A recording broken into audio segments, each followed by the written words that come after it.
오늘 하나님 말씀은 신약 성경 누가복음 제4장입니다. 누가복음 제4장 16절부터 19절에 있는 말씀까지입니다. 제가 말씀 봉독해 드립니다. 예수께서 그 자라나신 곳 나사렛에 이르사 안식일에 늘 하시던 대로 회당에 들어가서 성경을 읽으려고 서심해 선지자 이사야의 글을 들이거늘 책을 펴서 이렇게 기록된 데를 찾으시니 곧 주의 성령이 내게 임하셨으니 이는 가난한 자에게 복음을 전하시게 하시려고 내게 기름을 부으시고 나를 보내사 포로된 자에게 자유를 눈먼 자에게 다시 보게 함을 전파하며 눌린 자를 자유롭게 하고 주의 은혜의 해를 전파하게 하려 하심이라 하였더라. 아멘. 사랑과 축복의 메시지 나눕니다. 사랑과 축복합니다. 사랑과 축복합니다. 감사합니다. 오늘은 신약 성경 누가복음 4장 16절로 19절에 있는 말씀을 중심해서 예수님이 오심의 이유라는 제목으로 말씀을 선포하고자 합니다. 오늘 또 하나 앞에 나와 예배드린 여러분에게 하나님의 은혜가 함께 하시기를 기원합니다. 여러분, 예배는 우리가 하나님을 높여드리는 찬양의 행위가 바로 예배입니다. 그래서 신약성경 요한복음 4장 23절의 말씀을 보면 하나님은 자기에게 예배하는 자를 지금도 찾고 계신다고 말씀하십니다. 그렇다면 이 시간 우리가 드리는 예배는 당연히 하나님이 받으실 만한 참된 예배가 되어야 될 줄로 믿습니다. 여러분, 우리가 드리는 예배는 반드시 중보자가 있어야 되는데 그분은 바로 예수 그리스도이십니다. 그러니까 우리의 예배가 하나님께 상달되도록 연결하시는 분이 바로 중보자이신 예수님이라는 겁니다. 왜냐하면 우리가 예수님을 통하지 않고서는 결코 하나님 앞에 나갈 수 있는 그러한 길이 없기 때문에 그렇습니다. 그래서 우리는 오늘 성탄절을 정확히 4주일 앞두고 교회의 절기로는 오늘 대림절이라 그렇게 말합니다. 그렇다면 과연 여러분, 기독교에서 대림절이라는 절기는 어떤 의미가 있을까요? 여러분, 여기 대림절의 말은 어드벤트라고 하는데, 즉 라틴어는 어드벤투스라는 말을 가리키는데 이 말의 의미는 오다 혹은 도착하다 그런 뜻입니다. 그러니까 이 말을 해석하자면 예수님께서 2000년 전에 오신 예수님을 기쁨으로 맞이함과 동시에 또다시 오실 재림의 심판을 준비하는 절기가 대림절이라 그렇게 말합니다. 그래서 대림절의 절기를 다른 명칭으로 말하자면 주님이 오심을 기다린다는 의미로서 강림절 혹은 대강절 그렇게도 표현합니다. 그런데 이러한 대림절의 절기는 예수님께 오심의 강림의 사건을 하나의 과거의 시간으로만 국한시키는 것이 아니라 살아있는 역사로서 앞으로 이루어질 모든 역사와 연결이 되어지게 되는 것입니다. 그러니까 여러분, 과거에는 주님께서 베들레헴에 탄생하심으로 이 땅에 오셨고 현재는 믿는 자들의 마음속에 주님이 직접 성령으로 찾아오시고요, 다음에 다가올 미래의 마지막 심판날에는 재림절로서 우리 주님이 다시금 이 세상에 오시게 되는 것입니다.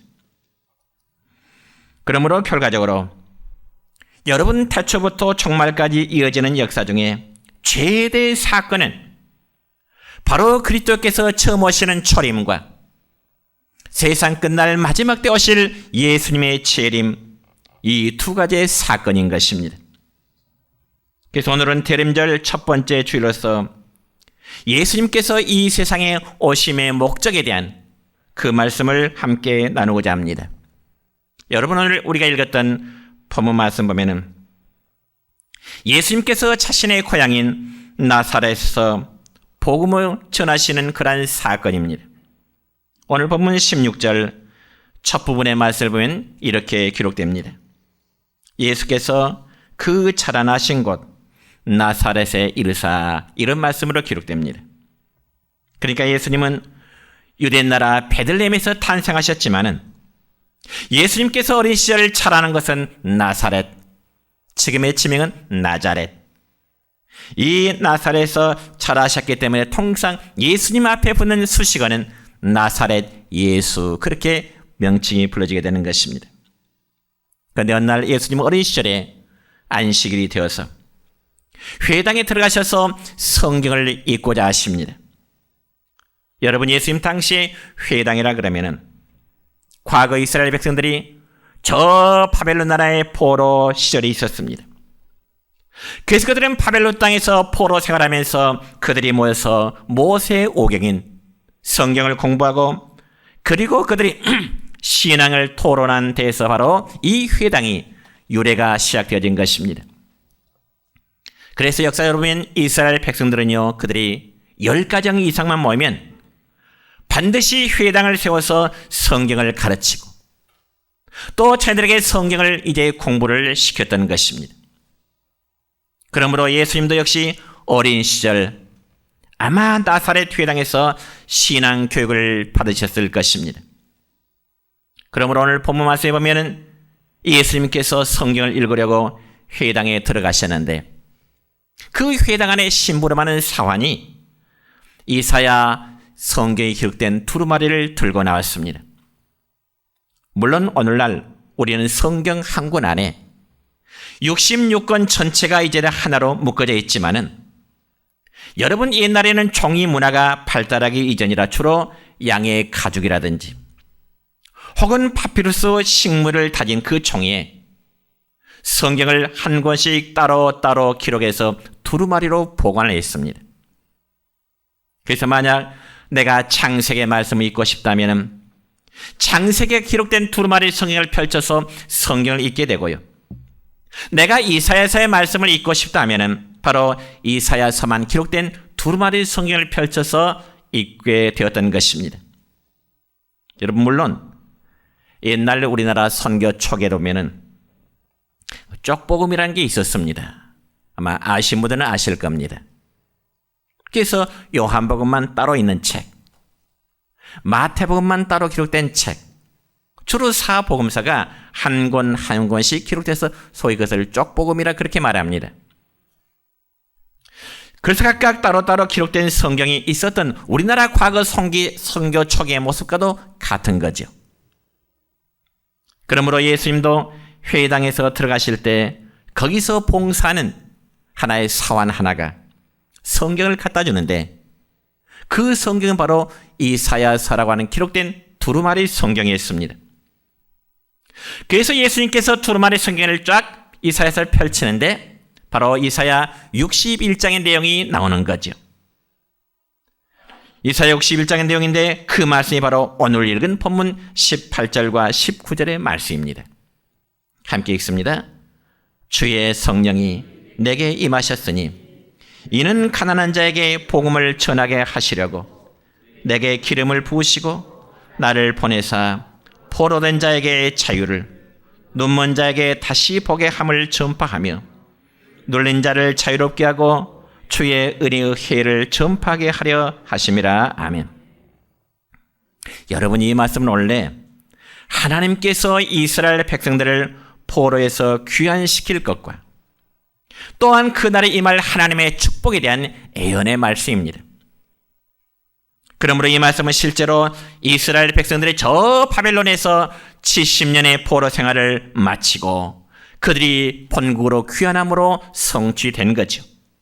그렇지만 이 본문의 말씀을 우리가 영적인 의미로 보자면 예수 그리스도로 말미암아 세상이 말 참된 자유와 예수 안에서 기쁨을 누리게 될 말씀에 대한 예언의 말씀이 되는 겁니다. 오늘 본문 말씀 가운데 18절의 말씀 보면 예수님께서 이 땅에 오셔야만 했던 세 가지 이유를 밝히고 있는데요. 첫째는 포로된 자에게 자유를 주시기 위함이라고 말씀합니다. 여러분, 전쟁의 패배에서 포로로 잡혀간 자들의 삶이라는 것은 말할 수 없는 치욕, 말할 수 없는 괴로움이 될 것입니다. 포로 생활은. 저는 몇 년 전에 저 거제도에 있는 포로 수용소의 유적지를 한번 다녀온 적이 있습니다. 아마 여러분 중에도 거제도 포로 수용소 한두 번쯤은 다녀오셨을 거지요. 여러분, 그곳에 보면은 한국 전쟁 당시에 북한군 포로들을 수용했던 곳인데요. 그곳의 생활 흔적을 보니 포로자들의 생활이 얼마나 고통스러웠을까 잠시나마 느껴볼 수가 있는 거죠. 여러분, 포로된 자에게는 자유함이 없습니다. 포로된 자에게는 얽매임이고요. 포로된 자에게는 장래에 보장이 없습니다. 그와 마찬가지로 우리 인간 역시 아담의 범죄 후로는 죄에 사로잡힌 영적 포로가 된 것이죠. 그래서 신약성경 요한복음 8장 34절의 말씀 보면 죄를 범하는 자마다 죄의 종이라. 죄를 범한 자마다 죄의 종이라. 여기 죄의 종이란 말은 죄의 포로라 그 말입니다. 여러분, 죄라는 것은요, 특성상 사람을 사로잡아서 끌고 다니는 힘이 있습니다. 이는 마치 물고기가 낚싯밥을 가로챈 것과 마찬가지로 한 번 물리면 절대로 죄는 쉽게 놓지를 않으려고 합니다. 그리고 죄라는 것은요, 우리 마음의 양심법까지 마비시켜버리면서 죄에 대한 감각을 잃어버리도록 하는 것이 죄의 특성입니다. 여러분, 우리의 몸에 가시가 찔렸다면 아픔을 느끼는 게 정상입니다. 그런데 우리 몸에 상처가 나서 피가 나는데도 아픔을 느끼지 못한다면 분명 그 신체 기능 일부분이 마비되었기 때문에 그렇습니다. 그럼 우리 몸에 어딘가 마비가 돼서 아픔을 모른다면 어쩌면 불행이듯이요, 우리의 마음과 우리의 영혼이 마비해서 죄를 지어도 죄에 대한 아픔을 모른다면 그것보다 더 커다란 불행은 없는 것입니다.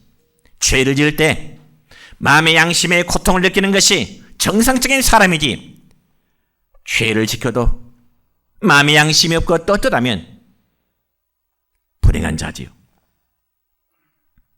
여러분, 죄라는 것은요, 반복해서 지을수록 우리의 영혼을 더 얽으면은 마치 사슬과도 같습니다. 그리고 그때는 아무리 발버둥을 쳐도 죄의 사슬에서 벗어날 수가 없는 거예요. 왜냐하면 죄의 종이 되어버렸기 때문에 그렇습니다. 그럼 우리를 가장 치욕스럽게 하고 가장 괴롭게 하는 문제는 바로 이 죄 문제입니다. 그래서 사탄은 온갖 달콤한 환경으로 우리로 하여금 어떻게 해서든지 죄를 짓도록 유도하고 있다는 사실입니다. 우리가 하나의 예를 들어볼까요? 신약 정답입니다. 구약성경 사무엘하 11장의 말씀을 보면 이런 내용이 있습니다. 이스라엘의 역사 가운데 가장 위대한 왕 다윗 왕이 있습니다. 그런데 어느 날 다윗 왕은 자기의 군사들을 저 암몬 족속들과 전쟁을 치도록 군사들을 다 전쟁터에 내보냈습니다. 그러면서 정작 자기 자신은 오후 늦게까지 실컷 낮잠을 자고 일어납니다. 그러고 나서 잠시 왕궁 지붕 위를 거닐다 보니까 저 건너편에 한 여인이 목욕을 하고 있는데 그 모습이 너무너무 아름다웠던 것 같습니다. 그러자 다윗 왕의 마음속에는 음욕이 일어나기 시작하게 되는 거죠. 그래서 결국 다윗은 그 여인을 불러다가 동침을 하게 되는데 그는 바로 자기의 충신이었던 우리아의 아내 밧세바라는 여인이었습니다. 그러니까 여러분, 자기의 정말 충성스러운 신하 충신은 나라를 위하고 그리고 다윗 왕을 위해 전쟁터에 나가고 있지만은 다윗 왕은 신하의 아내를 불러서 음란의 죄를 지었다는 거죠. 그럼 여러분, 다윗이 신하의 아내를 한 번 취하는 것으로 끝이 났을까요? 아니요. 죄는 그렇게 쉽게 놓아주질 않습니다. 밧세바라는 여인이 다윗과 동침함으로 해서 임신하게 되자 다윗은 또한 그 사실을 감추기 위해서 그 남편을 살해하는, 간접 살해하는 더 커다란 죄를 짓게 되는 겁니다. 여러분이요, 죄는 날로 증가되는 것이지 죄는 약화되는 것이 아닌 것입니다. 그러면 여러분, 이처럼 죄의 포로가 되면 무서운 치욕과 그리고 고통을 당하게 되는 것이죠. 그리고 더 괴로운 것은 스스로의 힘으로는, 내가 범죄하고 내 스스로의 힘으로는 죄의 사슬에서 풀려날 수 있는 능력이 전혀 없다는 사실입니다.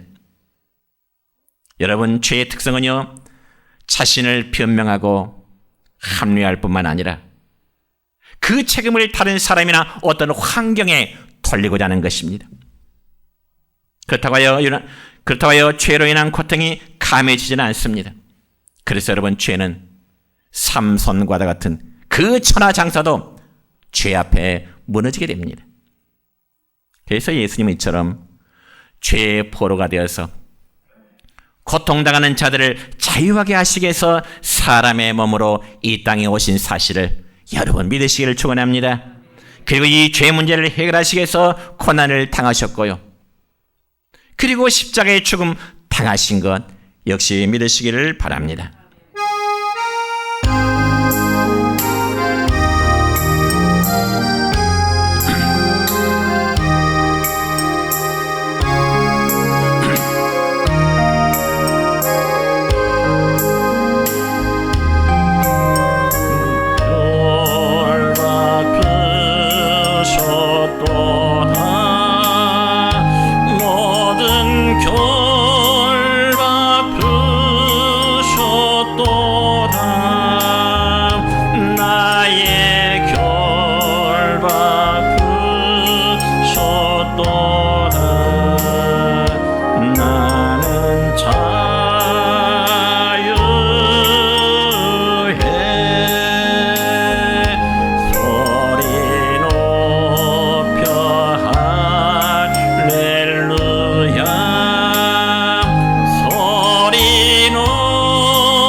두 번째로 주님이 오신 목적은 눈먼 자를 다시 보도록 하기 위해서 주님이 오셨음을 말씀합니다.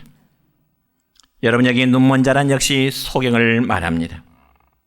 여러분, 신약 성경 가운데 요한복음 9장의 말씀을 보면은 소위 소경장이라 성경을 그렇게 분류할 만큼 예수님께서 앞을 보지 못하는 소경은 눈을 뜨였던 그런 사건이 기록되어 있습니다. 그런데 안타깝게도 그 소경은 날 때부터 한 번도 밝은 세상을 보지 못했던 안타까운 소경이었습니다. 그런데 여러분, 그 당시 유대인들은 날 때부터 소경된 자를 보면 그들은 하나님부터 무슨 저주를 받은 것처럼 그렇게 정죄했습니다. 그래서 쟤들도 예수님 한번 쟤들을 데리고 길을 가시는데 소경을 보게 돼요. 쟤들이 예수님께 묻습니다. 선생님, 이 사람이 소경을 난 것은 누구의 죄 때문일까요? 저 사람 자신의 죄 때문일까요? 아니면 저 사람의 부모의 죄 때문일까요? 아마 쟤들의 마음속에는 앞을 보지 못하고 소경을 난 것이 자신의 죄 때문이든지 아니면 그 부모의 죄 때문인지 둘 중에 하나로 하는 관심을 갖게 될 것입니다. 그러나 예수님은 쟤들의 답변에서 이렇게 말씀하십니다. 뭐라고요? 요한복음 9장 3절의 말씀입니다. 시작. 이 사람이나 그 부모의 죄로 인한 것이 아니라 그에게서 하나님의 하시는 일을 나타내고자 하심이라. 아멘. 그러면서 예수님은 소경의 눈에 진흙을 이겨 바르시고 그에게 말씀하시기를 애야 저 실로암 못에 가서 씻으라.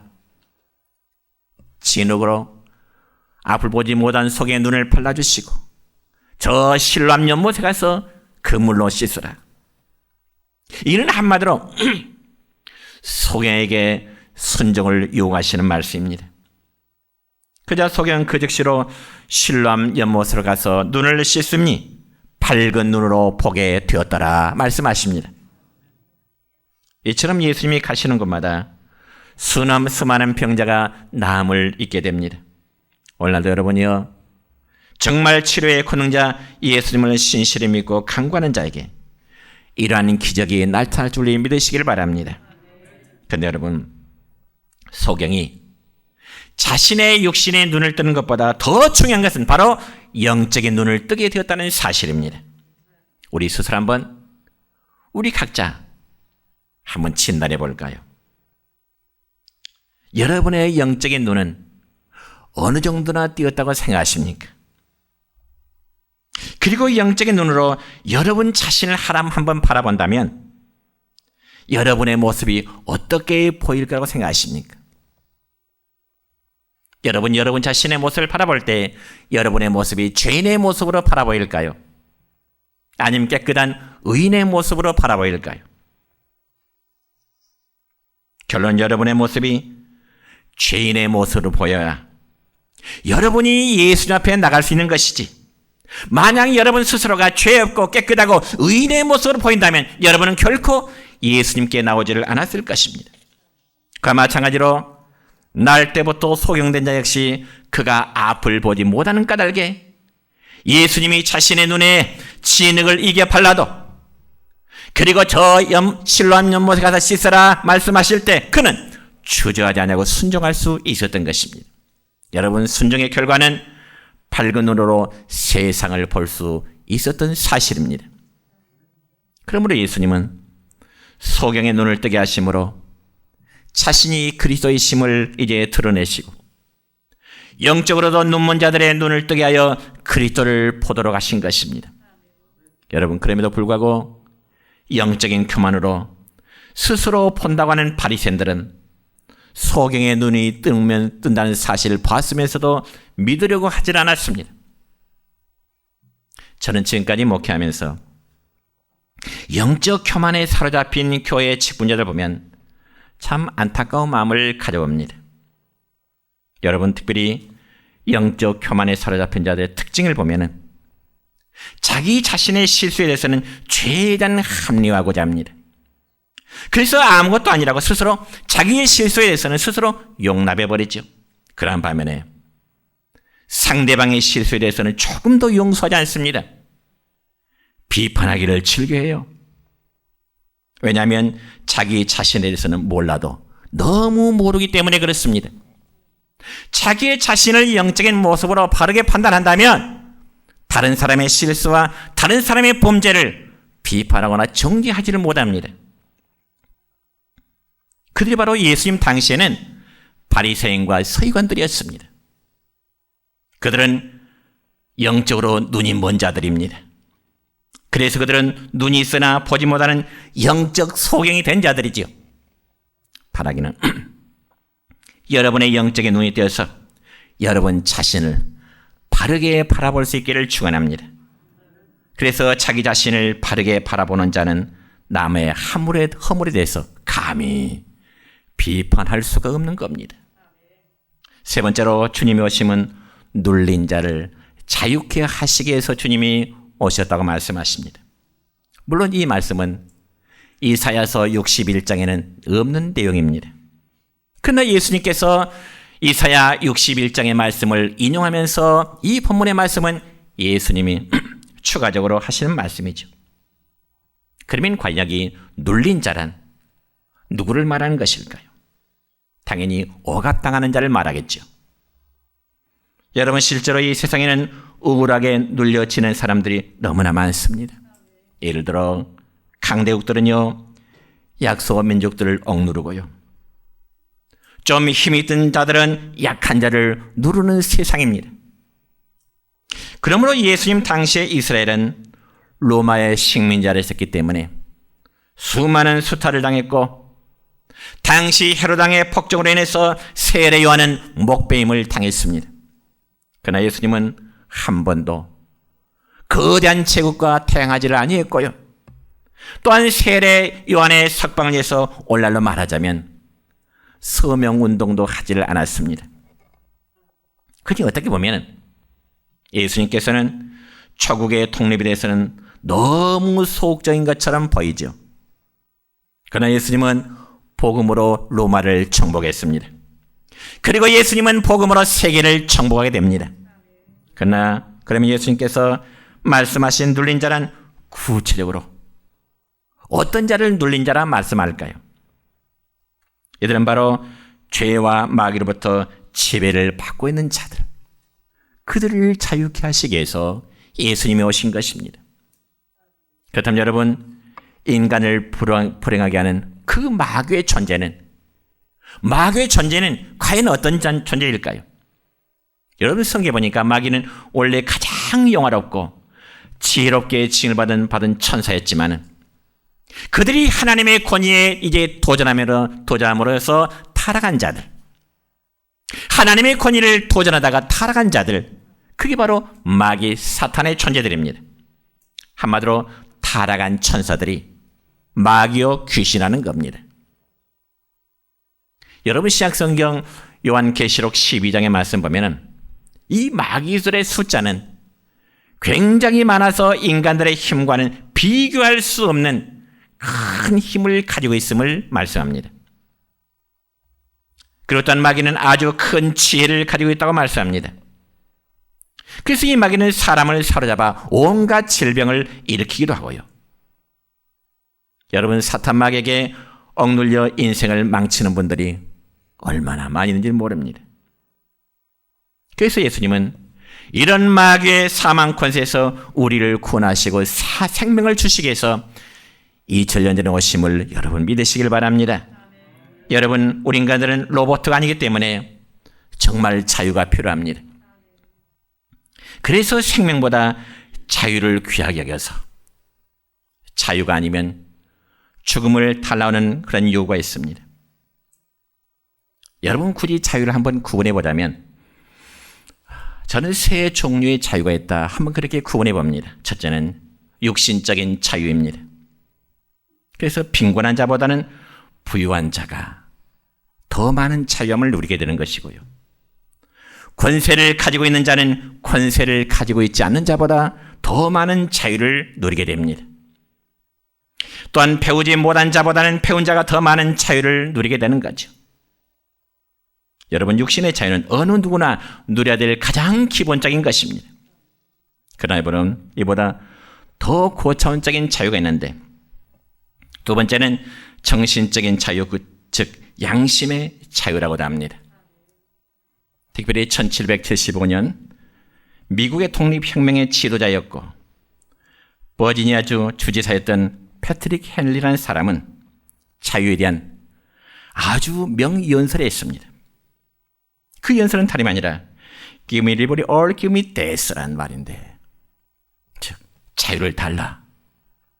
그러면 차라리 죽음을 달라. 자유 아니면 죽음을 연설하게 된 것입니다. 근데 그 연설을 패트릭 헨리라는 사람이 이 연설을 하게 된 배경이 있습니다. 그 당시 미국도 영국의 식민지하에 있었습니다. 물론 그 땅에서 자유가 전혀 없었던 건 아니죠. 왜냐하면 미국 사람이 주지사를 할 정도였으니까요. 그렇지만 인간이 지어야 될 가장 본질적인 자유와 주권은 상실된 그런 상황이었습니다. 그럼에도 당시 미국의 의견은 영국에 계속 굴복하고 그대로 살자는 의견이 기울어져 가고 있었습니다. 왜냐하면 먹고 사는데 별 지장이 없으니까요. 그렇지만 패트릭 헨리 주지사 연설은 사람이란 먹고 사는 것만이 인간의 본질이 아니라 정신적이고 양심의 자유가 소중하기 때문에 우리에게 완전한 자유를 달라, 아니면 죽음을 달라고 하는 명연설을 남기게 된 것입니다. 여러분, 우리나라에도 상당히 오래전 북한 김일성 종합대학 총장을 지냈고, 또 북한의 최고 인민회의 의장을 지냈으며, 또 북한 노동당 비서였던 황장엽 씨가 양심의 자유를 얻고자 해서 우리나라로 망명한 사건이 있습니다. 잘 아는 사건이죠. 그것도 처자식을 놔두고 혼자 탈북을 했던 망명의 사건입니다. 그래서 그 당시의 사건은 전 세계 탑 뉴스가 되었습니다. 여러분, 그럴 수밖에 없는 것은요, 북한의 최고 인민회의 의장이라면 우리나라 기호로 따지면 국회의장과 같은 거물급 인물이고요. 그런데 그가 남쪽으로 망명을 했으니 세계가 놀라지 않을 수가 없죠. 그러면 황장엽 씨가 왜 그렇게 좋은 자리를 버리고 이곳 남쪽으로의 망명을 선택했을까요? 언론에 나타난 그의 망명 목적은 조국 평화 통일을 위한 양심의 자유를 얻고자 함이라고 밝혔습니다. 그래서 그는 육신의 자유와 권력을 누리고자 함보다는 양심의 자유를 누리기 위해서 망명한 황장엽 씨의 행동에 많은 사람이, 모든 세계가 그에게 박수의 칼채를 보냈습니다. 그리고 우리나라 현 여당의 국회의원인 태영호 의원 역시, 그분 역시 북한 주재 영국 대사로 근무하다가 우리나라로 넘어오는 것, 역시 양심의 자유 때문이었을 것입니다. 그런데 여러분, 이처럼 정신적인 양심의 자유보다 이제는 더 고차원적인 자유가 있는데, 그건 바로 영적인 자유함입니다. 따라합시다. 영적인 자유함. 그렇습니다. 여러분, 남한 땅으로 망명한 황장엽 씨가 아무리 자신의 양심 선언하고 그리고 조국 평화를 위해서 살았다고 할지언정 지난 과거의 죄를 어떻게 청산할 수가 있겠습니까? 그리고 그는 북한의 입장에 본다면 양심과 당과 인민과 가족을 배반한 죄인이라고 볼 수 있습니다. 그렇잖아요? 이처럼 양심의 원리는 다 다릅니다. 그래서 인간이 아무리 양심대로 산다고 해도 그것이 절대적인 선의 기준은 될 수가 없는 거예요. 그래서 모든 사람은 죄인일 수밖에 없는 겁니다. 그러므로 인간은 결국 양심대로 살 수 없을 뿐만 아니라 자신이 아무리 양심대로 깨끗하게 산다 할지라도 하나님 앞에서는 죄인일 뿐인 것입니다. 그러면 어떤 사람들 말해요. 사람은 양심대로만 살면 돼. 우리 주변에 어떤 분들이 그런 이야기를 많이 해요. 내 스스로 양심만 깨끗하면 돼. 정말 그럴까요? 정말 그럴까요? 그분들이 말하는 양심의 기준은 과연 무엇일까요? 바로 자기 판단, 자기 생각일 뿐입니다. 그러면서 자기 양심이 떳떳하다고 생각하면 자기는 의인이라고 하는 착각에 빠지게 되는 겁니다. 이처럼 사탄의 권세된 자들은 결국 사탄이 쳐놓은 죄의 사슬에 매여서 고통을 당할 수밖에 없습니다. 그래서 예수님은 이러한 인생들에게 참된 자유함을 주시기 위해서 사람의 몸을 입으시고 우리 땅에 오셨는데요. 신약성경 요한복음 8장 32절과 36절에 보면 이런 말씀이 있습니다. 시작. 진리를 알지니 진리가 너희를 자유롭게 하리라.